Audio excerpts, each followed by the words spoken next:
I want to tell you a little bit of the background, and it's pretty difficult to get some of these things to happen.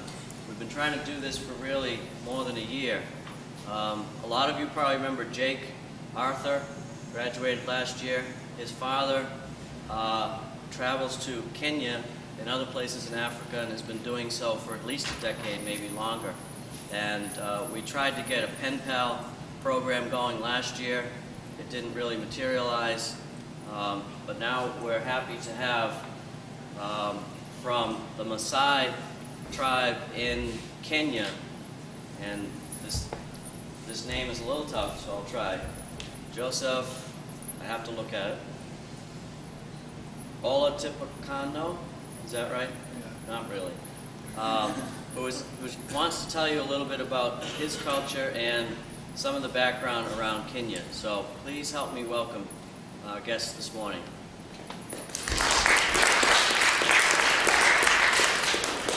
Okay, thank you very much.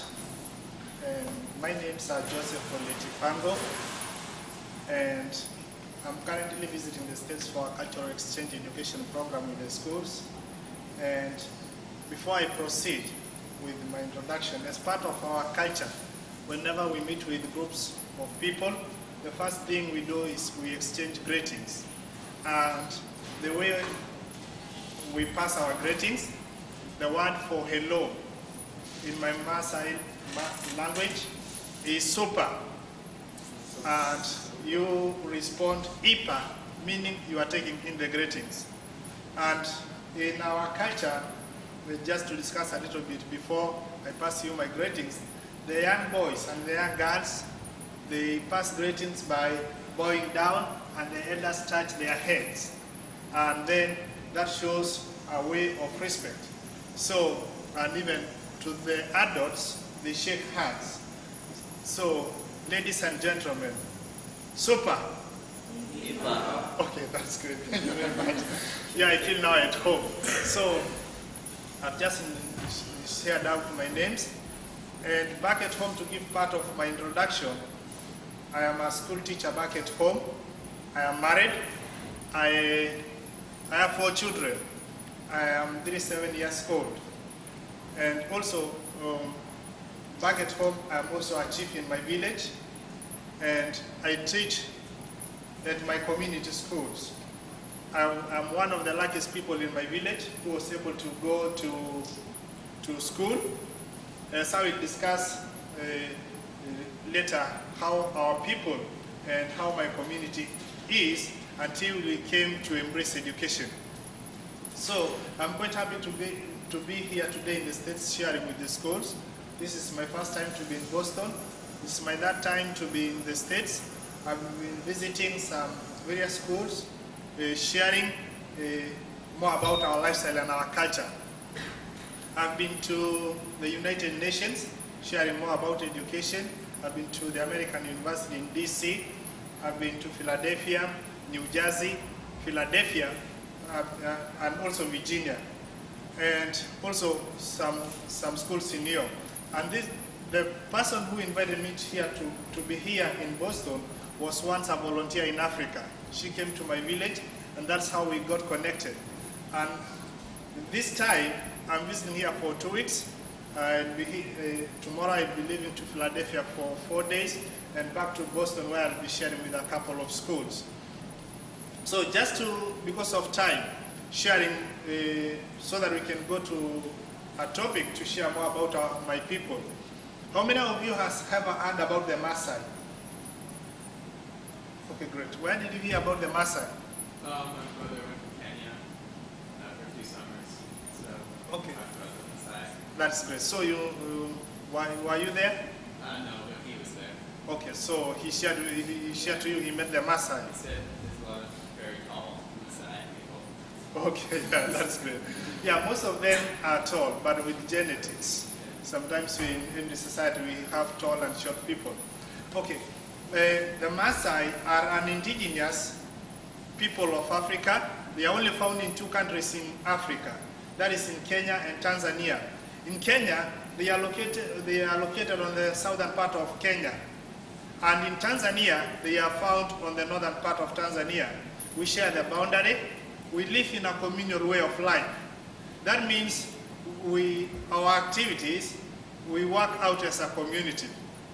We share grazing lands, and when I talk about the Maasai being a pastoralist community, that means we keep and rear livestock. And the livestock that we keep are cows, goats, sheep, and donkeys. The cows, the goats, the sheep, they form mainly the economic backbone of our society. And the donkey is the beast of burden. That means, when I talk about that, we don't have many trucks or cars like how I see here. In fact, we have in our village only one truck that usually comes on a market day to ferry people to the market. And you have to make sure that you get on time to the stage, otherwise, because it comes on interval, early in the morning and late in the evening. And if you miss that, you have to walk to the market, which is 3 hours away. So the people try to get there and board the pickup truck. The donkey, we are a nomadic group. What does a nomadic means to you? Nomadic. Who is a nomad? Oh, Moving or not staying in one place for long. exactly. So as nomads, we move from place to place in search of green pasture and water for our livestock. The locality that we come, or the place we come, is an arid and semi-arid lands. So that means it receives very little rainfall. So in the dry period, we have to move to other lands to look for green pasture for our livestock and water. So as part of our culture, just describing about our dressing, this is the red Maasai blanket. We love so much red, I will come later to that. And this is how we dress back at home. This clothing was made by my wife for me, and she put all the bead artwork. So it took her about 1 month to make for me this. And this particular jewelry is special. It's usually presented to a person who deserves respect and honor in my village. So you can see it has all this, and the Maasai has their own patterns and colors. So this other one is ceremonial, and in marriage or in circumcision ceremonies, we put on this. So it goes all the way to my back, it's 12. And this generally, others are singing ornaments. This is my leadership stick. When I was coming here, the elders blessed me, and also as a chief, this is my talking stick. This one signifies authority. Most African leaders, maybe who you have ever seen, maybe speaking and talking, maybe you have seen them with a talking stick. And this one shows authority, or signifies authority. This is a Maasai wedding necklace. A Maasai wedding necklace. And this one shows Maasai colors. So I will pass some of this artwork so that you can feel. And these others are some of the jewelry which are made by our women in our society. So you can pass this one for the students to see.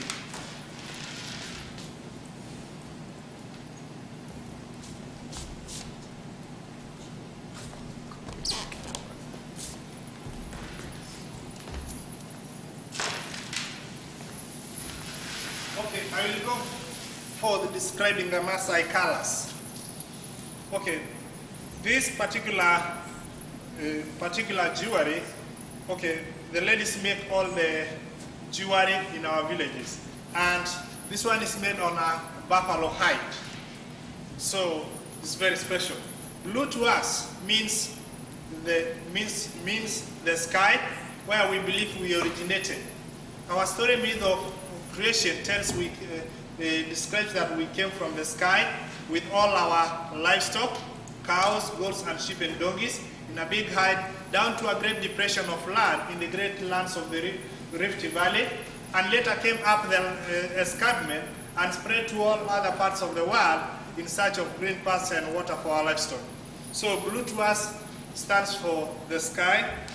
We have white, stands for milk and peace. We have red. Red to us means braveness or blood. We have black. Black stands for the color of our skin. We have green, stands for the vegetation or grass for our livestock. We have yellow. Yellow means warmth and beauty. And we have orange. Orange for us stands for the rising and the setting of the sun. So those are generally, typically the Maasai colors. And to describe something else, I would like to share in the little time that we have. Industrialization in Africa, or particularly how industrialization and its effects to our people, that is the Maasai. So, what is industrialization? What does industrialization mean? So that we can share together. What does industrialization mean? Industrialization.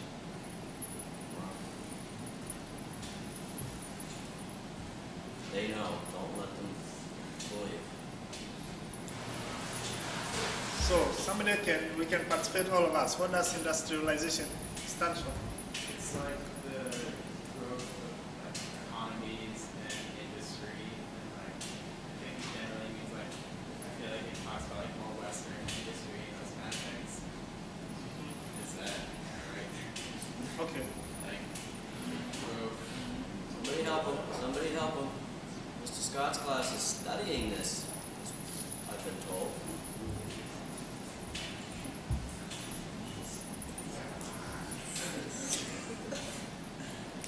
When you hear the word industry, what do you think of? Yeah, maybe Mr. Scott, you can come a little bit and explain what does Want me to get them going? Yeah, Okay. just describe what is industrialization. Okay. Ready? We're going to do word association. I say industry, you say what?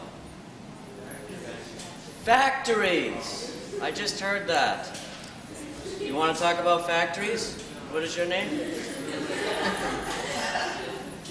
Yes, you do want to talk about factories. Right, Mr. Scott? Nice and loud, so we can hear it. Tell us about factories. Aha! Powered machines. What else? Lady in the back. Powered machines that are able to produce more faster at a lower cost. Produce more quickly through machines. What else? Mass production. These are all key words. I agree. Now, I guess, Okay. what's the impact? Favorite word, ladies and gentlemen. The impact of industry worldwide, including Africa, right? Yeah. Okay. Okay, that's great. I think he has described industrialization very well, and that means it also quickens the processing of products, quick processing. So, thank you very much. So, to the Maasai, as I was growing as a young boy, I was born in 1973, and from then I've seen a lot of changes which has come to our village and our society. From then as I can remember one time, the first photograph that I saw in my village was black and white, and this was in the early 70s. So when I saw that, and today a lot has changed, that we have come to see the colored pictures, or colored pictures. So a lot is coming into our society through the acts of industrialization. So, for example, if I speak about transport and communication in our village, there before, just giving the traditional how we conducted it. Transport, we use the donkey to transport our luggages. We use also human beings. The women could carry their luggages at their back. Men could carry some luggages on their shoulders. So there was human transport. There was also animal transport, like the donkey, what I've mentioned. And today, the coming of the trucks in our village is fastening, or coming of vehicles is fastening the act of transportation in our villages. So in our village we have one pickup which comes in, and people can hire to move their luggages to another village quickly or to the market. They can also transport, we used to also to drive our livestock or even cows, goats and sheep to the market by moving them by foot, by driving them.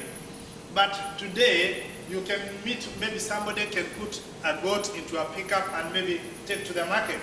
So that is the coming of the vehicles is really fastening the act of trade and transport in our community. We used also to have, just talking about also transport, the coming of the roads.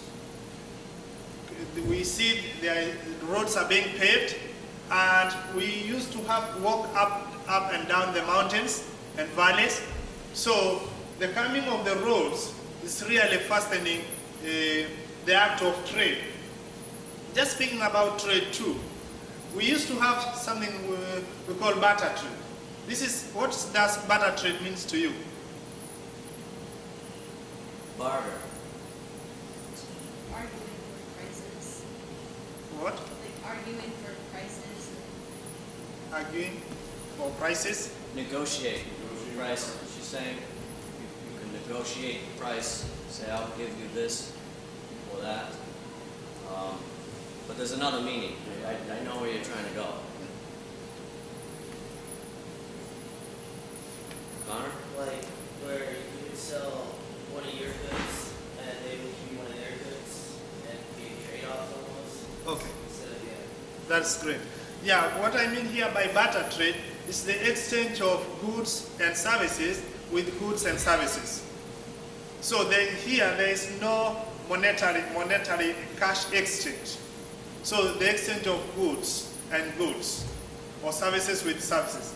So with the Maasai, we used to exchange maybe goats, several goats for a cow, and maybe something like maybe some sheep, maybe for another goat. We use also maybe some jewelry, some blankets and some other products we exchange with them. But today the coming of the liquidity, that's the cash, the money, that's the money, really is changing the act of trade. And this is the technology and some of the things that we are seeing is coming to our society that we never had there before. So today we have the Kenya shilling that we can go to the market, we can sell our goods. And people can give us the money, the cash, and we can go to the market and buy some other products from other people or from the shops. We have also to share about some of the industrialization that we have seen coming to our society. Is that we talking about education. We used to have informal education. What does informal education means to you? Like not that structured, kind of disorganized.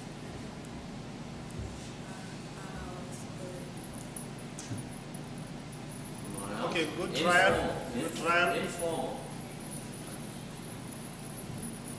You're now in a formal setting. What would be the opposite of?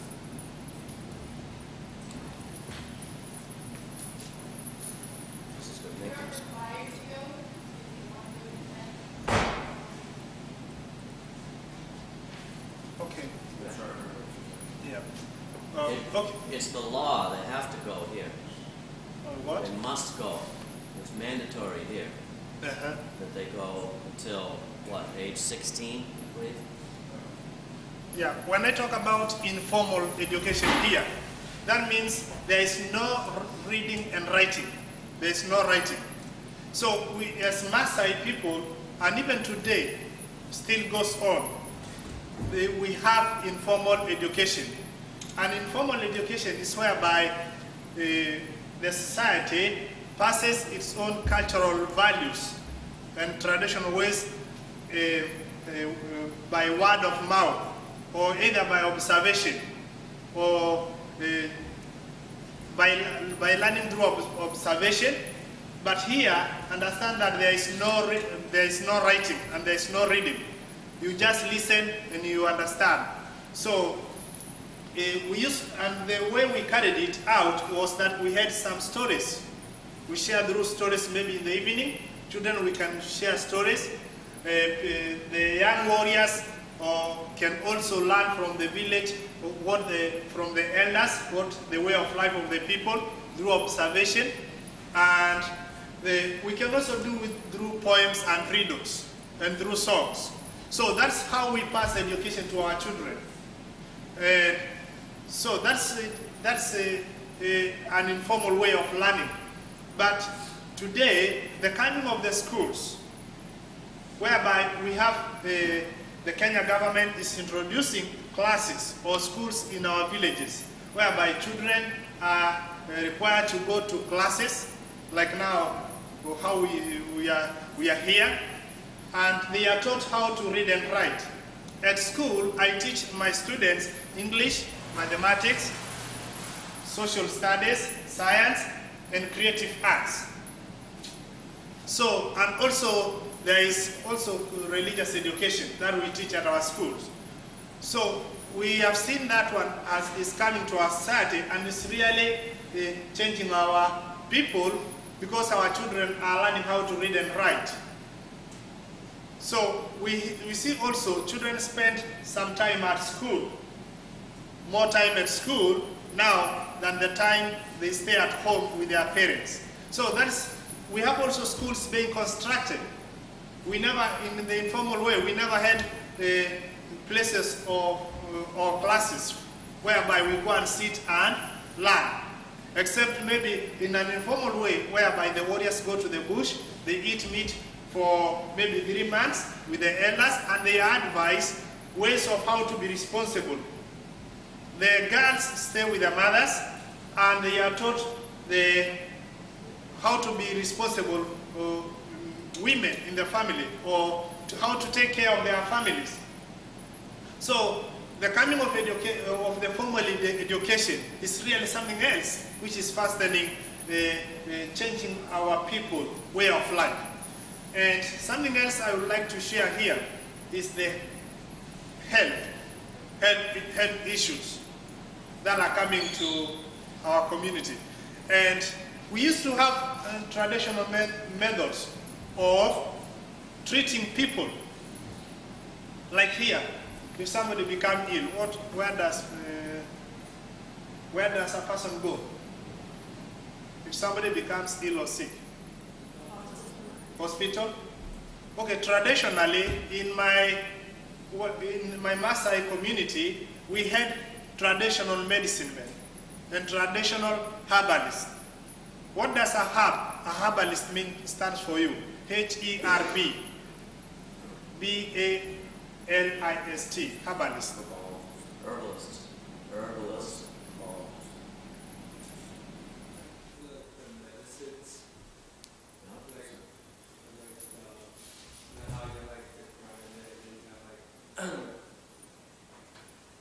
Like other plants you pick off and it is grind into make like medicines. Yeah, well, when I talk about a herbalist, a person who specializes himself by studying plants and extract medicine, either from the leaves, from the bark of trees, from the berries, and from the roots. So my dad is a herbalist, and whenever he has taught some of these plants to me. So when my children gets ill, I know maybe some medicine I can run to, some plants that I can run to and get some extract, either for pain relieving or either for trying to treat the ailment.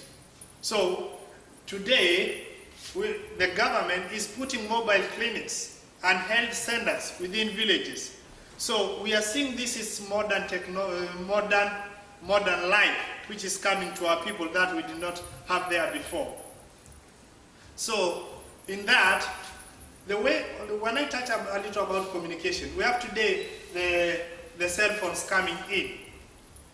The cell phones coming into our village. It's something that we never had there before. We used to pass messages either by blowing a horn to make that to special sound, maybe by sending somebody to go and visit another leader, being sent by another leader. So, or by word of mouth, we pass messages.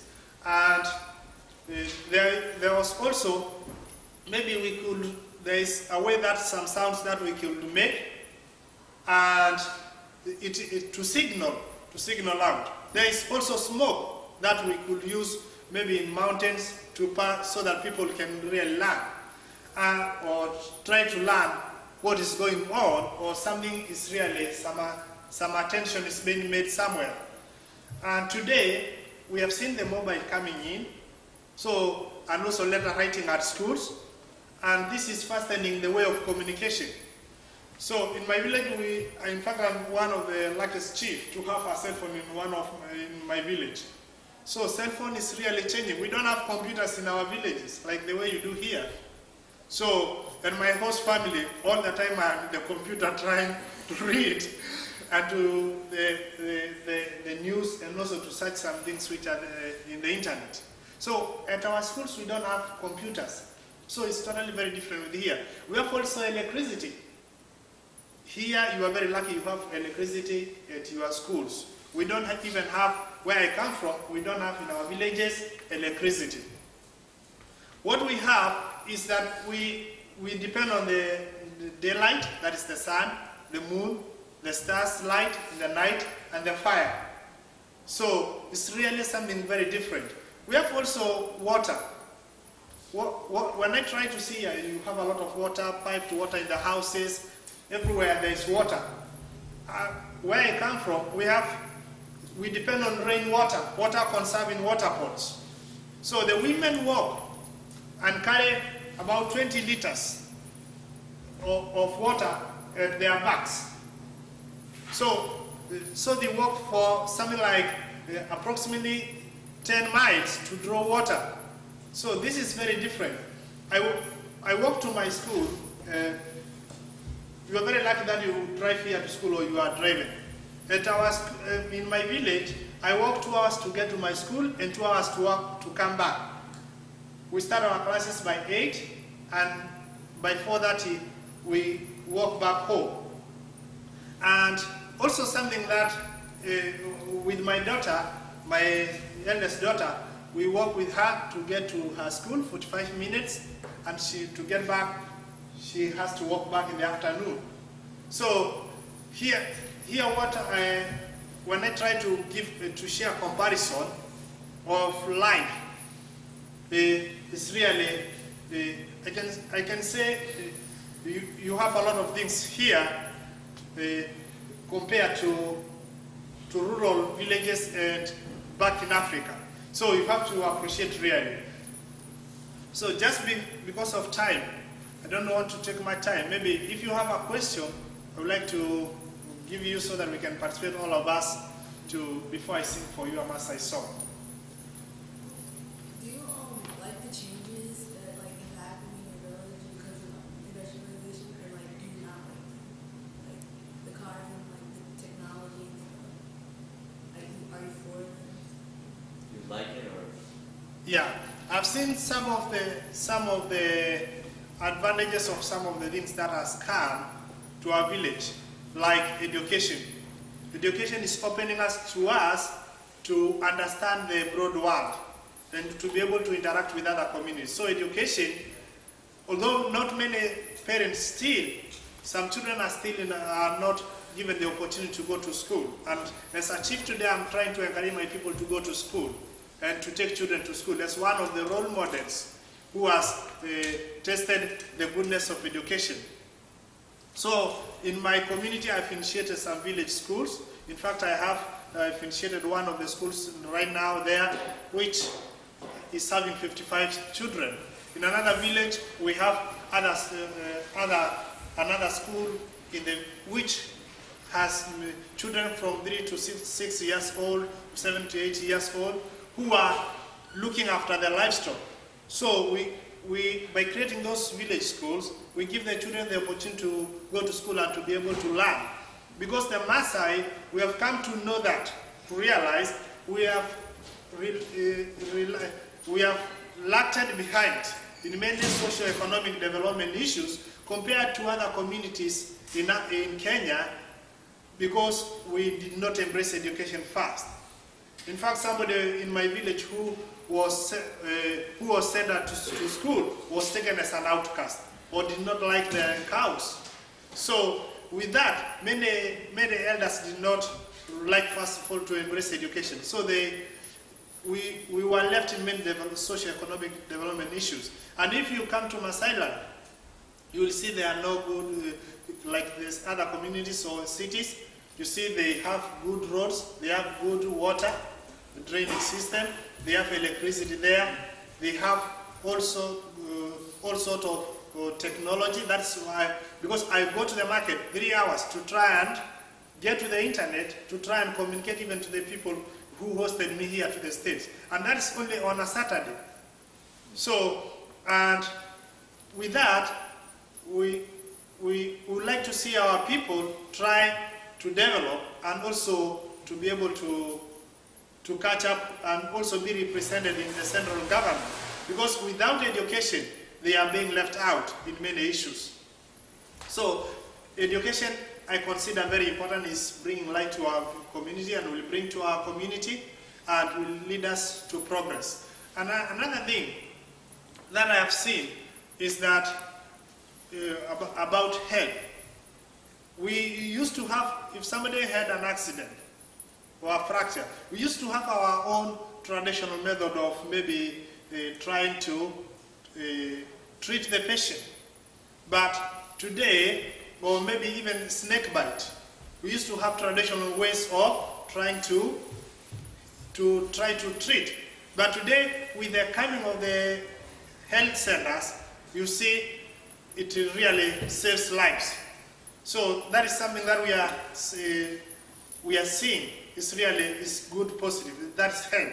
And also something else I see which is very vital for our people is the water. We have many waterborne diseases like typhoid, cholera. We have those diseases. We have also malaria. So with the coming of the health centers, it's really making it's really saving lives. So I consider those very, very important. And also something, I have one cell phone in the village, and I could, with other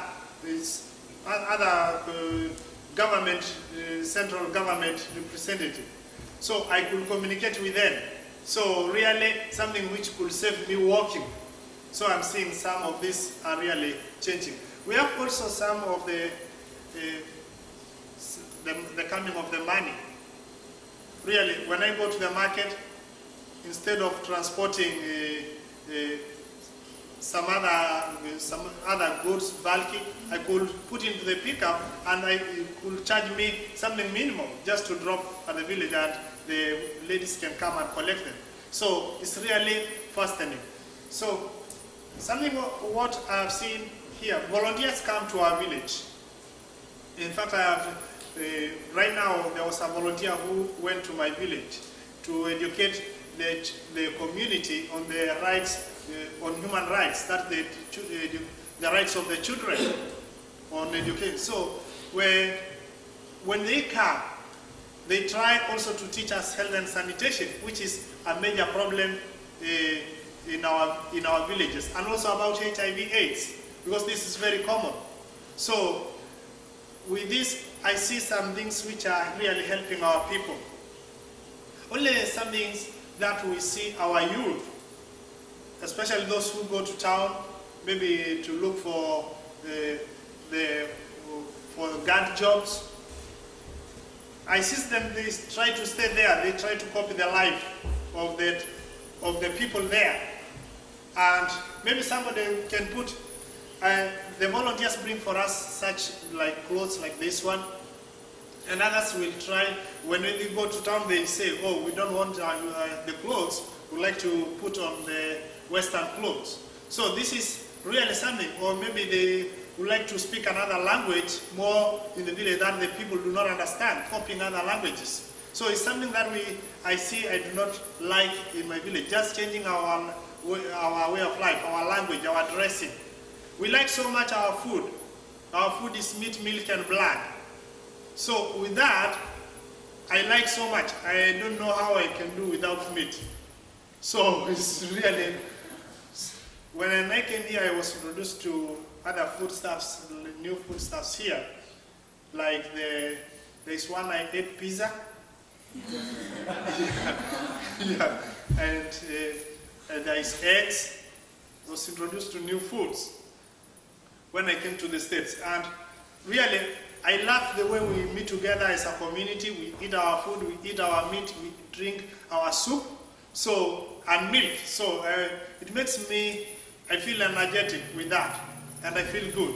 So there are those good things that I see really are coming to our village, and there are those which I think I have to educate as a chief my people, that they have to deal with, to stay with some of our cultural values, like our language, our mother tongue. That is the Maasai language. It's I think it gives us an identity of the people who we are.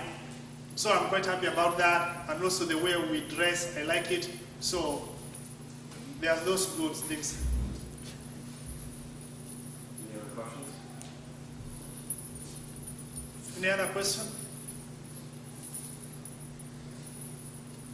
Could you tell us more about the language, the Maasai language? Okay. The language that we speak, the people are called the Maasai. The language is called Ma. And from home, from childbirth, we communicate using the Ma language.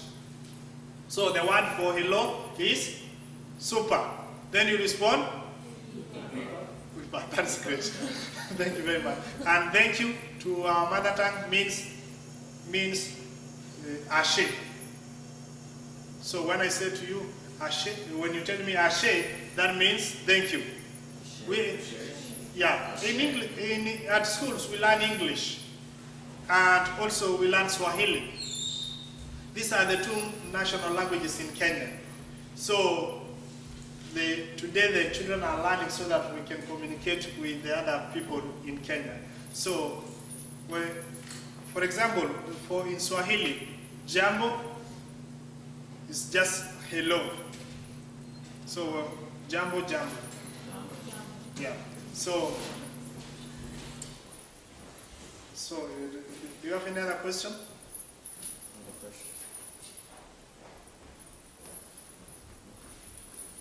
Okay, if there is no other question, maybe I can sing you one Maasai song. Yes. So yeah. This song is talking about as warriors. A warrior is like a soldier in the village. So when they are with the elders, they go to the bush, they eat meat for 3 months, and the elders advise them, and they go for hunting a lion. And the first warrior, always to spear the lion, will get hold of the lion tail and cut it, get the mane, and we'll use it as a crown. We don't have guns in our society, so we use spears and swords. So this is talking about praising the warriors after a successful hunt of a lion.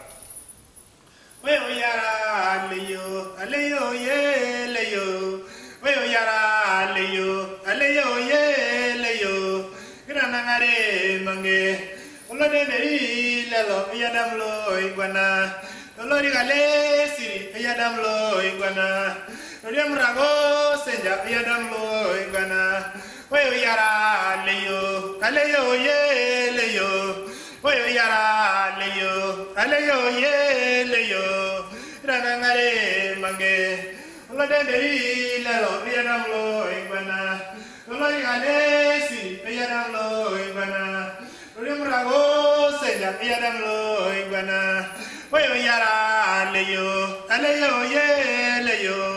Wayo yara leyo, aleyo ye leyo. Iranangare mange. Olode deri lelo biyadam lo igwana. Olode gale si biyadam lo igwana. Olode mrago senja biyadam lo igwana. Wayo yara leyo, aleyo ye leyo. Wayo yara leyo, aleyo ye leyo.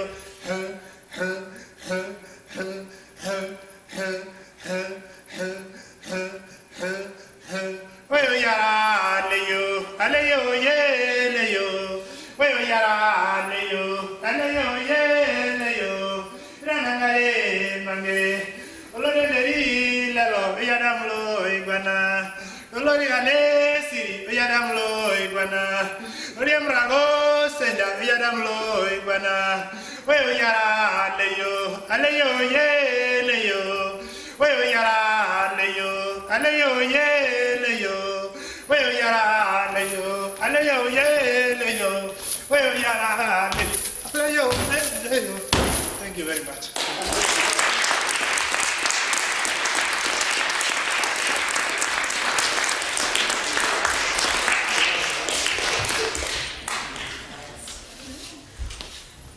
Certainly we want to thank our guests for coming today.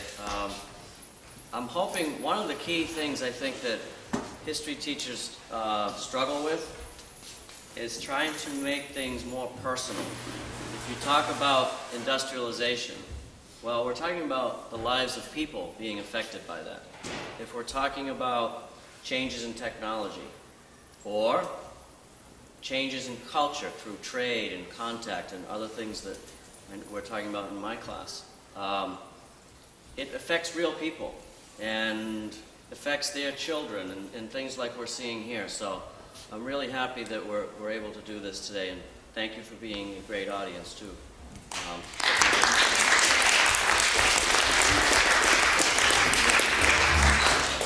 Period just stays. My class just stay for a second.